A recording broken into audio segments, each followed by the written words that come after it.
তোমাদের অনেক ছেলের চেহারা দেখলেই তো বোঝা যায় কতদিন হয় নামাজ পড়ানো, কতদিন হয় মালিকের একটা সেজদা দাও। চুল নিয়ে এত ব্যস্ত হয়ে গেলা কেন? চুলের ফ্যাশনের উপরে এত অস্থির হইলা কেন? কে দেখে তোমার চুল? কীর্ত দেখে? কারে দেখাও এসব চুল? মানুষের আর কাজ নাই, মানসি বুঝি বইয়া বইয়া তোমার চুল দেখবে। তুমি যে সারাদিন চুল নিয়ে ব্যস্ত, শরীর পূজা, দেহের পূজা এভাবে করছো কেন? সারাক্ষণ বুঝি এই শরীর, এই দেহ, এটা নিয়েই ব্যস্ত হয়ে গেলা। সারাক্ষণ একটা নারী বুঝি, একটা নারী, একটা ছবি, একটা বেড়ি, একটা উলঙ্গ দৃশ্য, এর জন্যই পৃথিবীতে আসা। এই রাত দিন বুঝি মোবাইলে দেখবা, ছবিয়ে দেখবা, নারীয়ে দেখবা। সারাদিন বুঝি নারীর জন্যই পৃথিবীতে আসা তোমার, আর কাম নাই, আর কোনো উদ্দেশ্য নাই দোস্ত আমার। বাহ, ঠিক হলো না, ঠিক করলা না ভাইয়া, ভালো করলাম। আমি অনুরোধ করলাম, আমার কথা শেষ। আমি অনুরোধ করি, আল্লাহ যদি আবার কখনো তৌফিক দেয় লম্বা করে বলবো ইনশাআল্লাহ। কিন্তু বলার উদ্দেশ্য এটাই, আল্লাহ তাআলা বলেন নিকৃষ্ট প্রজন্ম যে নামাজ নষ্ট করে, ওয়াত্তাবাউশ শাহওয়াত। আর দ্বিতীয় কথা হলো, আল্লাহ বলে যারা তাদের মনের চাহিদার অনুসরণ করে, শাহওয়াত, আমার মনের কামনা বাসনা, আমার মনে যা চায়। এখানে আল্লাহ, খোদা, রসুল, দিন, শরীয়ত, হালাল হারাম, জায়েজ না জায়েজ কিচ্ছুর কোনো বাজ বিচার নাই। আমার মন চাইছে, রাত নাই, দিন নাই, সকাল নাই, দুপুর নাই, আমার মনে যা চায় আমি তাই করি। খোদার কসম আল্লাহ বলেন, এই দুইটি মন্দ অভ্যাস যাদের, এক, প্রতিনিয়ত যারা তাদের নামাজ নষ্ট করে দেয় এবং মনের চাহিদার অনুসরণ করে, মনের কামনা বাসনার অনুসরণ করে, আল্লাহ বলেন এরা খালফুন, এরা নিকৃষ্ট প্রজন্ম, এরা মন্দ জেনারেশন। ফাসাউফা ইয়ালকাউনা গাইয়া, আমি আল্লাহ এদেরকে জাহান্নামের সবচেয়ে নিকৃষ্ট একটা গর্তের নাম হলো গাই। এই গাই নামক জাহান্নামের একটা গর্ত আছে, যেটার মধ্যে জাহান্নামের সবচেয়ে বেশি আযাব।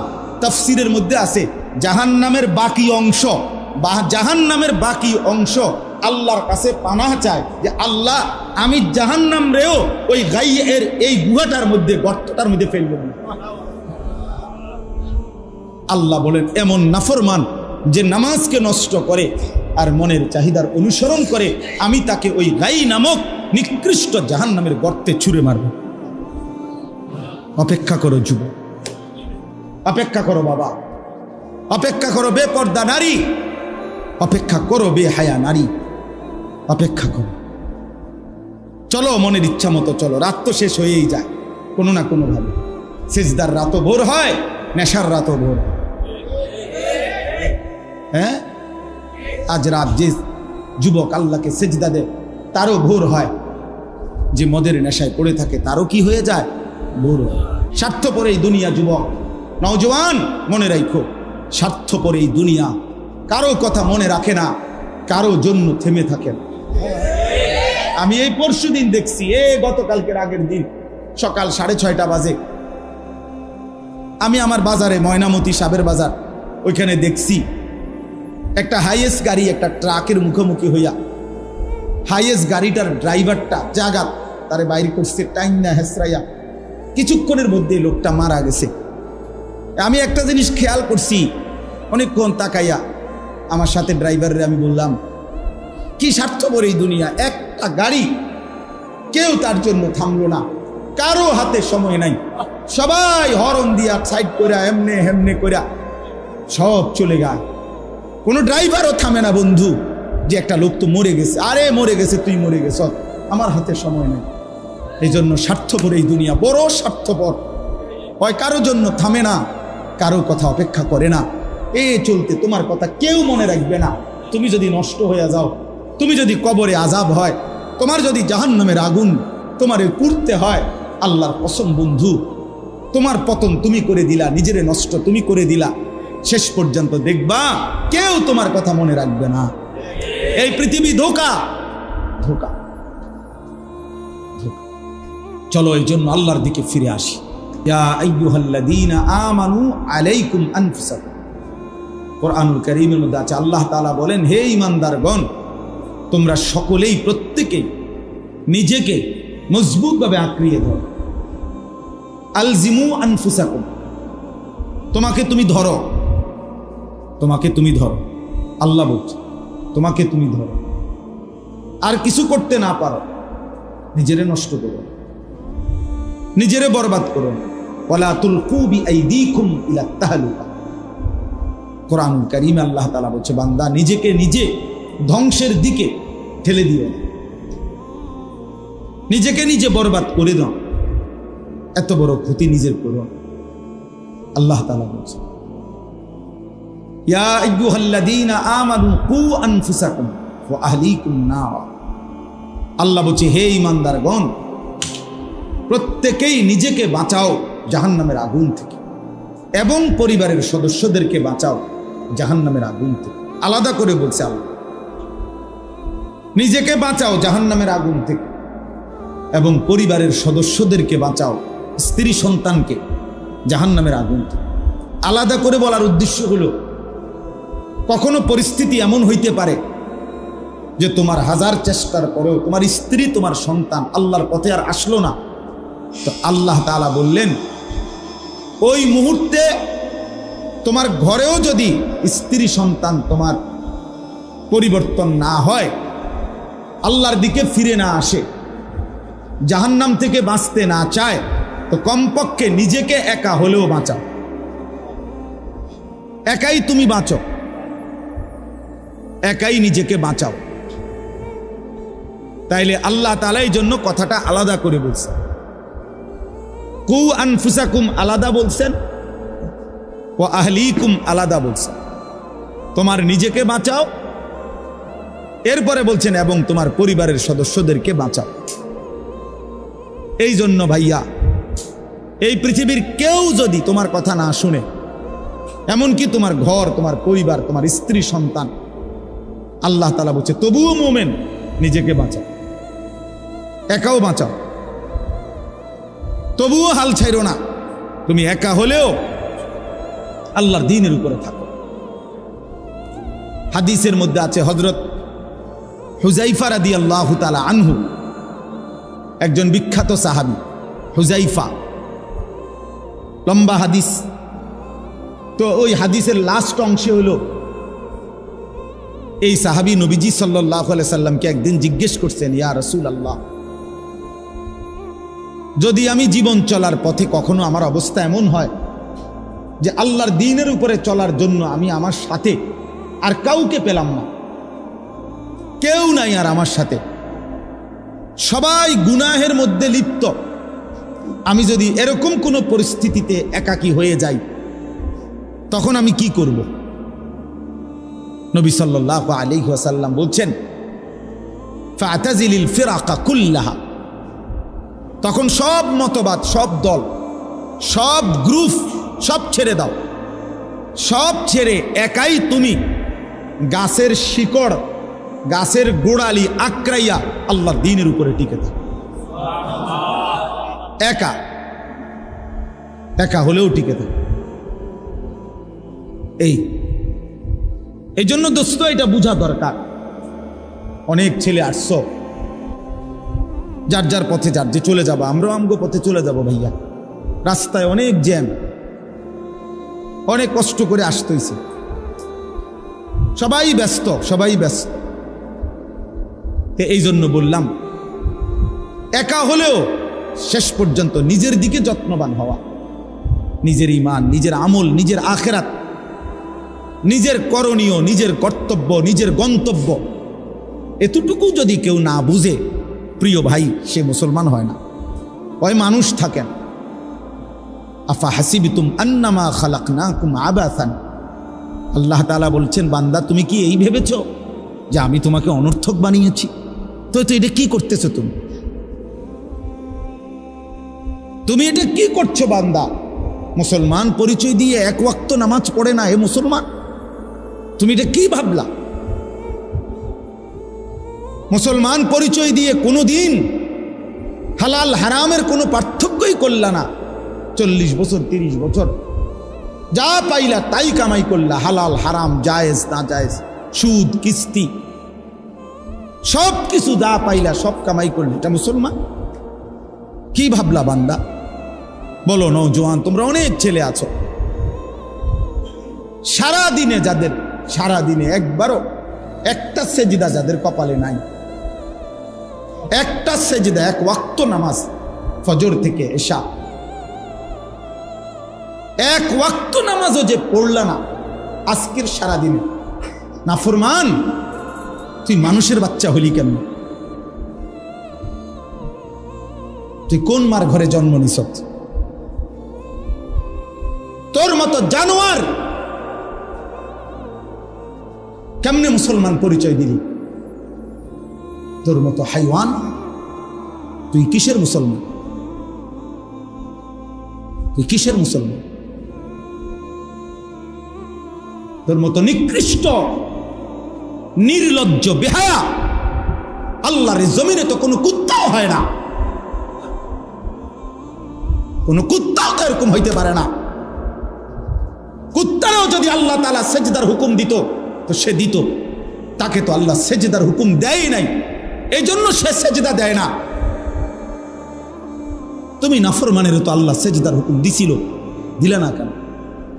তোমার তুলনা তো জানোয়ারের সাথেও হয় না, এই জন্য তো আল্লাহ বলছে বালহুম আদাল, ওই জানোয়ারের চাইতে নিকৃষ্ট। ওর উদাহরণ নাই, ওর তুলনা কুকুরের সাথেও না, ওর তুলনা শুকরের সাথেও না।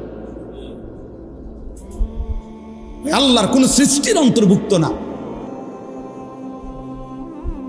বলো মিয়া, এত বিবেকহীন কেমনে হইলা? আফা হাসিবতুম আন্নামা খালাকনাকুম আবাসান, কি ভেবেছো বান্দা আমি তোমাকে অনর্থক বানিয়েছি? তোমাকে আমি একদিন, আমি আল্লাহ এক সেকেন্ডে চাইলে পারি, কুন ফায়াকুন, আমি হও বললেই হয়ে যায়। সেই আমি 9 মাস কেন লাগাইলাম? 9 মাস লাগাইলাম কেন? আরে বলো কি বান্দা? নিজ হাতে খালাকতুহু বিয়াদিয়া, আল্লাহ বলেন আমি আমার নিজ কুদরতি হাতে আমার বান্দাকে আমি বানাইছি, আমি বানাইছি বড় যত্ন করে। এক ফোঁটা নাপাক পানির মধ্যে এত চমৎকার ডিজাইন পৃথিবীর কেউ কল্পনাও করতে পারে না। ইন্না খালাকনাল ইনসানা মিন নুতফাতিন আমশাজ, বীর্যের এক ফোঁটা থেকে আমি আল্লাহ তাআলা মানুষকে বানিয়েছি। এত সুন্দর চমৎকার নাক কান ডিজাইন। কোন পানির এক ফোঁটার উপরে, এক ফোঁটা পানির মধ্যে কেউ কোনো ডিজাইন করুক, কি দিয়ে করবে? পানির উপরে ডিজাইন করে কেমনে? আবার রব্বুল আলামিন বলে সেই পানির নাপাক ফোঁটা দুর্গন্ধযুক্ত, আমি তার মধ্যে এমন সুন্দর একটা ডিজাইন করেছি।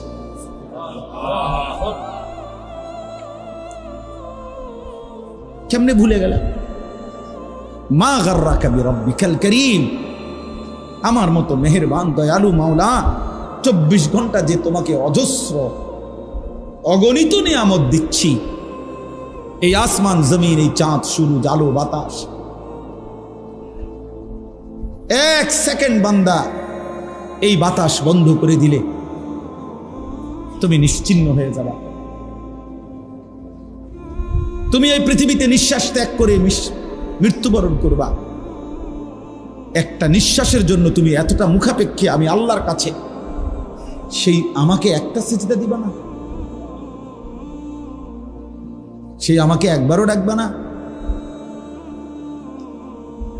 আফসোসের প্রিয় ভাই, আসলে আমি নিয়ম মাফিক বয়ান করতে পারি না। আমার ভাই, আমাদের অনেক আদরের ইউসুফ বিন ইকবাল, সে চমৎকার বলতে পারে। কোনো একটা বিষয় নিলে আলহামদুলিল্লাহ সে চমৎকার এটার ভাঙ্গা ভাঙ্গা বুঝাইতে পারে। ওই বিষয়ের যত কিছু আছে সব সে বলতে পারে, যার কারণে আমরা নিজেরাও তার বয়ান শুনি। আলহামদুলিল্লাহ, বাস্তবিক অর্থেই মহব্বত করি তাকে, দিল থেকে মহব্বত করি। কিন্তু আমি এগুলো কইতাম, আগে যাও চেষ্টা করতাম, এখন আর পারি। এত ছেলে দেখলে আমার মাথা গরম হয়ে যায়। হাজিব ব্যাপার। হায় হায়, এই ছেলেগুলো যদি সবগুলো এশার নামাজ পড়তো কেমন সুন্দর হতো। তোমরা যদি মাগরিবের নামাজ পড়তা কেমন সুন্দর হইতো। বেঈমান কি পরিমাণ ভয়ে কাঁপত যে হায়, মুসলমানের যুবক মসজিদে ঢুকে গেছে, মুসলমানের বিজয়ের পতাকা উড়ে গেছে, উড়ে গেছে। আমার কাছে এই মৌলানা ইউসুফ আমার একটা বই দিছে, 4টা বই দিছে সুন্দর, হজ্জের আগে। আমি হজ্জের সফরে তার বইগুলোই পড়ছি, এখনো আছে গাড়ি। তার মধ্যে একটা বই দিছে আযমু শাবাবিন ফিল ইসলাম। ওই বইতে স্পষ্ট আছে যে রাসূলুল্লাহ সাল্লাল্লাহু আলাইহি সাল্লামের নবুয়তের 23 বছরে, খোদার কসম বন্ধু, নবীজির 23 বছরের নবুয়তের জীবনে সবচেয়ে বেশি সহযোগী ছিল নবীজির যারা, অহুম শাবাব, ওরা যুবক, অহুম শাবাব আল্লাযীনা নাসারুর রাসূল সাল্লাল্লাহু আলাইহি ওয়াসাল্লাম, অহুম শাবাব। হযরত আনাস ইবনে মালিক রাদিয়াল্লাহু তাআলা আনহু 10 বছরের নবীর খাদেম সাহাবী, উনি বলছে কুন্না নাগজু মা রাসূলিল্লাহ সাল্লাল্লাহু আলাইহি ওয়াসাল্লাম ওয়া হুয়া নাহনু শাবাব। আমরা রাসূলের সাথে যুদ্ধ করতাম আর আমরা ছিলাম সব যুবক। নবীজির সাথে যুদ্ধের ময়দানে আমরা যেতাম আর আমরা ছিলাম ওয়া নাহনু শাবাব, আমরা সবাই ছিলাম যুবক, সবাই ছিলাম নওজোয়ান। এজন্য দোস্ত, এটাই মূল কথা। তোমরা একটা প্রজন্ম, তোমরা একটা জেনারেশন। এই মুহূর্তে যার বয়স 12, 14, 16, 18, 20, 25, 30 এরকম, তো তোমরা এই সময়ের প্রজন্ম, এই জেনারেশন, তোমরা এই জেনারেশন। এই জেনারেশন বর্তমান আধুনিক গবেষকরা এদেরকে, এখন যাদের বয়স 12, 13 উপরে, তাদেরকে জেন জি বলে। এই জেনারেশনকে বলে জেনারেশন জেড। আর 12, 13 নিচে যাদের বয়স, এরা আলফা জেনারেশন। তো এটাও গবেষকরা, আধুনিক শিক্ষিতরা এটা ভাগ করছে। তো মূলত তোমরা একটা প্রজন্ম, তোমরা একটা জেনারেশন। এই কাছাকাছি তোমরা সব 2 বছর 4 বছরের ব্যবধান, 3 বছর 5 বছরের ব্যবধান। এই তোমরা যারা কিশোর যুবক, তোমরা একটা জেনারেশন, একটা প্রজন্ম। আর একটি প্রজন্ম মানে একটা জেনারেশন 2 রকম হয় আরবিতে। একটা হলো খালফুন আর একটা হলো খালাফুন। একই শব্দ, শুধু উচ্চারণের মধ্যে একটু ভিন্নতা। মাঝখানে একটা লাম আছে, এই লামটার মধ্যে যদি সাকিন হয় তাহলে হলো খালফুন, আর যদি লামের মধ্যে জবর হয় তাহলে হলো খালাফুন, আরবি শব্দ। এই খালফুন মজিদ লামের মধ্যে যদি জবর সাকিন হয়, জজম হয়, তাইলে হয় মন্দ প্রজন্ম, নিকৃষ্ট জেনারেশন, মন্দ প্রজন্ম। আর যদি হয় খালাফুন, লামের মধ্যে জবর, ইয়াহমিলু হাদাল ইলমা মিন কুল্লি খালাফিন উদুলুহু, এই খালাফ লামের মধ্যে জবর, তাইলে হয় উত্তম প্রজন্ম। তো কোরআন এবং সুন্নাহর মধ্যে আল্লাহ তাআলা এবং নবীজি সাল্লাল্লাহু আলাইহি সাল্লাম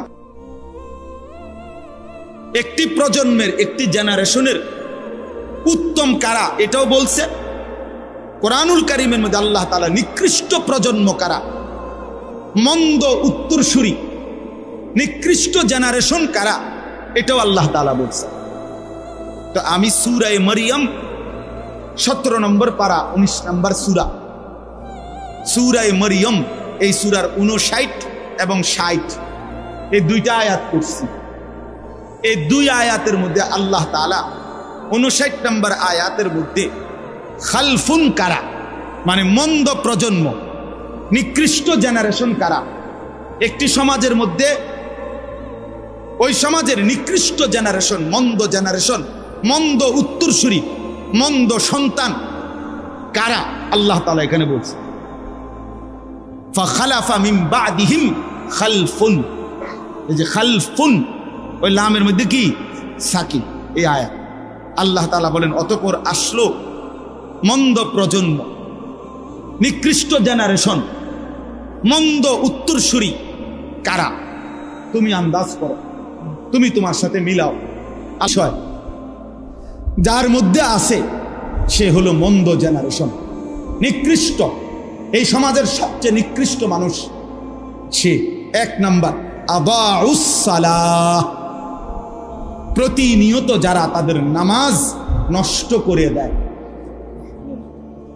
যারা তাদের নামাজকে নষ্ট করে দেয়, আল্লাহ তাআলা বলছেন তারা নিকৃষ্ট জেনারেশন, মন্দ প্রজন্ম।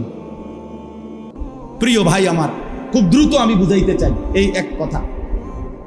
এক নম্বর কথা হলো তাফসীরের মধ্যে আছে, এখানে নামাজ নষ্ট করে দেয় এ কথা বলেছে এরা নিকৃষ্ট প্রজন্ম। এ কথার দ্বারা উদ্দেশ্য এটা নয়, তাফসীরে লিখছে যে এর দ্বারা এটা উদ্দেশ্য নয় যারা নামাজ পড়ে না, নামাজ ছেড়ে দেয়, তাদেরকে উদ্দেশ্য করা হয় নাই, বরং নামাজ পড়ে এরকম একটি গ্রুপকে বলা হয়েছে যারা নামাজকে নষ্ট করে দেয়। অর্থাৎ যারা নামাজ পড়ে না, আল্লাযীনা তারাকুস সালাহ, টোটালি নামাজ যারা ছেড়ে দিছে, তারা প্রজন্মের উত্তম তো না, নিকৃষ্টও না, তারা কোনো জেনারেশনে না, তারা কোনো মানুষে না, তারা কোনো কিচ্ছু না, এর কোনো গণাতে ধরে নাই। ওই প্রথমেই বাদ গণাত ধরছে, ওরে নিকৃষ্ট হিসেবে বলতে চাইছে আল্লাহ এখানে যারা তাদের নামাজকে নষ্ট করে দেয়। তাফসীরের মধ্যে লিখছে নামাজ নষ্ট করে দেয় মানে কি? এক নাম্বার, যে ব্যক্তি নামাজকে যথাসময়ে আদায় করে না, ইউআখিরুনাস সালাহ, তাখির করে, নামাজ সবসময় দেরিতে পড়ে। নামাজ সবসময় কখন পড়ে? দেরিতে পড়ে। আল্লাহ তাআলা বলছেন ওরা ওই সমাজের নিকৃষ্ট মানুষ। ফাওয়াইলুল লিল মুসাল্লিন আল্লাযীনা হুম আন সালাতিহিম সাহুন। আল্লাহ তাআলা বলেন ওই নামাজীদের জন্য জাহান্নাম। ওয়াইল জাহান্নামের একটি গুহা, জাহান্নামের একটা অংশ, জাহান্নামের ভীষণ আযাব। আল্লাহ তাআলা বলছে তারা আল্লাযীনা হুম আন সালাতিহিম সাহুন, যারা তাদের নামাজের মধ্যে সাহুন, অলস, নামাজকে সবসময় দেরি করে, নামাজকে সবসময় দেরি করে। জোহরের আজান হয়েছে 1টা বাজে, এবার জোহরের নামাজ পড়তে গেছে 4:30 বাজে, এখন 4:30 বাজে, ওটা নামাজ পড়ছে লুঙ্গিটারে বইটা গামছা একটা কান্দে দিয়া রুকু সিজদা 3-4টা মেরে দিল আর কি, এটা নামাজ হইলে আর কি করতাম হুজুর, সময় কুলাইতারি না, কিটছেন আপনি ঘাস কাটছে, এতক্ষণ গরু গোসল করাইছে, গরু গোসল করাইছে। গরু গোসল করানোটা খুব দামি দরকারি বিষয়। তো নামাজকে এরকম প্রতিনিয়ত যে বিলম্ব করে আল্লাহ তাআলার কোরআনের ভাষায় তারা নিকৃষ্ট মানুষ, নিকৃষ্ট মানুষ। আদাউস সালার অন্তর্ভুক্ত, আদাউস সালার অন্তর্ভুক্ত, নামাজকে বিলম্ব করে। আচ্ছা, হাদিসের মধ্যে আছে, কোরআনেও আছে, যে ব্যক্তি নামাজে অবহেলা করে, আল্লাহর কসম, আল্লাহও বলছে, নবীজিও বলছে, সে মুনাফিক। ইন্নাল মুনাফিকিনা ইউখাদিউনা আল্লাহ ওয়া হুয়া খাদিউহুম ওয়া ইযা কামু ইলাস সালাতি কামু কুসালা। কোরআন শরীফে আল্লাহ মুনাফিকের 1 নম্বর পরিচয় বলছে, মুনাফিক সে যে নামাজ পড়ে অলসভাবে। নামাজ পড়ে কিভাবে? তাহলে নামাজ যে পড়ে না তার ব্যাপারে বলে না, কথা বলেন না কেন? তারে মুনাফিকও বলে নাই। তুই কোনো মানুষে না বেটা, তুই কোনো কাতারে নাই, তোর কোনো আলোচনাই নাই। আলোচনা ওই ব্যক্তিরে যে নামাজ পড়ে অলসভাবে, খামখেয়ালি করে, দাঁড়াইবার কথা 2 পায়ে, দাঁড়াইছে 1 পায়ে, বুঝলেন? অলস নামাজের। রাসূলুল্লাহ সাল্লাল্লাহু আলাইহি সাল্লাম বলছেন তিলকা সালাতুল মুনাফিক, ওই নামাজ মুনাফিকের নামাজ। ইয়ারকুবু হাত্তা তাগরুবা শামস, আসরের নামাজ না পড়ে যে অপেক্ষা করতেছে, অন্য কাজে ব্যস্তছে, এরই মধ্যে সূর্য ডুবে যাচ্ছে, সূর্য ডুবার কাছাকাছি। হাত্তা কানাত বাইনা কারনাই শয়তান, সূর্য ডুবার সময়ে শয়তান তার দুই শিং সূর্যের পাশে বাড়াইয়া দেয়। আল্লাহ নবী সাল্লাল্লাহু আলাইহি সাল্লাম বলেন, কামা ফানাক্কারা আরবাআন, সূর্য ডুবে যায় এই সময় ওই আসরের নামাজের জন্য দাঁড়াইয়া 4 রাকাতে যেন 4টা ঠক্কর মারছে। লা ইয়াযকুরুল্লাহ ইল্লা কালিলা, ঠিক মতো তাসবিহগুলো নামাজের আদায় করে নাই। রাসূল বলছে 3 বার, ওইটা মুনাফিকের নামাজ, মুনাফিকের নামাজ, মুনাফিকের নামাজ, মুনাফিকের নামাজ।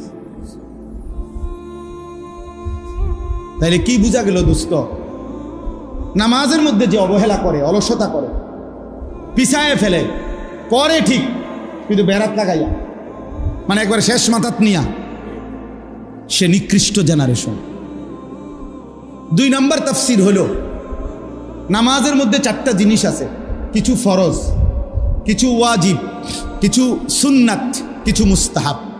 এই নামাজের ফরায়েজ ওয়াজিবাত, এগুলো যে নামাজের আরকান আহকাম যেগুলো, এগুলো যে ঠিক মতো আদায় করে না, নামাজের রুকু, নামাজের সেজদা, নামাজের ওয়াজিবাতগুলো, নামাজের ফরজগুলো ঠিক মতো আদায় করে না, তাফসীরের মধ্যে লিখছে সে তার নামাজকে নষ্ট করে। তাইলে রুকু দিয়া যারা নামাজের জন্য সোজা হইয়া দাঁড়ান না, আপনি যেন আপনার নামাজ নষ্ট করে দিলেন। সেজদা একটা দিয়া, একটু মাথা আলগি দিয়া আরেকটা মারে সেজদা, এমন ভদ্রলোক নাই? ওই তার নামাজ নষ্ট করে দিয়েছে। তাফসীরের মধ্যে লিখছে হযরত হুযাইফা রাদিয়াল্লাহু তাআলা আনহু, তিনি একদিন এক লোককে, সাহাবী হুযাইফা, যার নাম একটু আগে একবার বলছি, তিনি একজন লোককে দেখছে ওনার সামনে, সে নামাজ পড়ছে। নামাজ পড়ার পরে উনি তাকে ডাক দিয়া বলছে, এই যে এখন তুমি যেভাবে নামাজ পড়লা, এভাবে যে কত বছর ধরে নামাজ পড়ো? তাফসীরে মাআরিফুল কোরআনে এখন গিয়া দেখেন আছে লেখা। উনি জিজ্ঞেস করলেন, তুমি এভাবে আজকে কতদিন নামাজ পড়ো? সে বলছে, আজকে 40 বছর আমি এভাবেই নামাজ পড়ি। আল্লাহর কসম, হযরত হুযাইফা সাহাবী বললেন যে, শোনো, তুমি শুনে নাও এ কথা, নিশ্চিত গত 40 বছর তুমি কোনো নামাজ আদায় করো নাই। সরাসরি তাফসীরে আছে, গত 40 বছর তুমি কোনো নামাজ আদায় করো নাই, তোমার রুকু হয় নাই, তোমার সেজদা হয় নাই, তোমার নামাজের ফরায়েজ ওয়াজিবাত ঠিকমতো আদায় হয়। আপনাদের যাদের সূরা কেরাত অশুদ্ধ, আপনারা নামাজের কি হালত? আপনারা যারা আত্তাহিয়াতু শুদ্ধ করতে পারেন না, আপনাদের নামাজের কি হালত বলেন? আপনারা যারা দোয়ায়ে কুনুত, দোয়ায়ে মাসুরা ঠিক মতো পড়তে পারেন না, 60 বছর পার হয়ে গেছে, 40 বছর, 30 বছর, কোনোদিন ভাবলেনও না একজন মুসলমান চাইলে 30 বছরে তার এই কদ্দুর সূরা কেরাত শুদ্ধ হবে না। কোরআন শরীফ এত কঠিন না, এত কঠিন হইলে আল্লাহ তাআলা এটা পড়তে দিত না। এটা সহজ ছিল। ওয়ালাকাদ ইয়াসসারনাল কোরআন, আল্লাহ বলছে আমি কোরআনকে সহজ করে দিয়েছি, লিযিকরি, বুঝার জন্য, শেখার জন্য, অনুধাবন করার জন্য। অতএব আপনি ইনসাফ করেন। বয়স্ক বাবা যারা আছেন, বাবা আপনাদেরকেও বলি, কিশোর যুবক ভাই তোমাদেরকেও বলি, প্রিয় ভাই, যারা নামাজের এই আরকান আহকাম, নামাজের ফরায়েজ ওয়াজিবাত, আদাব শারায়েত ঠিক মতো আদায় করে না, তারা নামাজ নষ্ট করে, তারা নিকৃষ্ট মানুষ।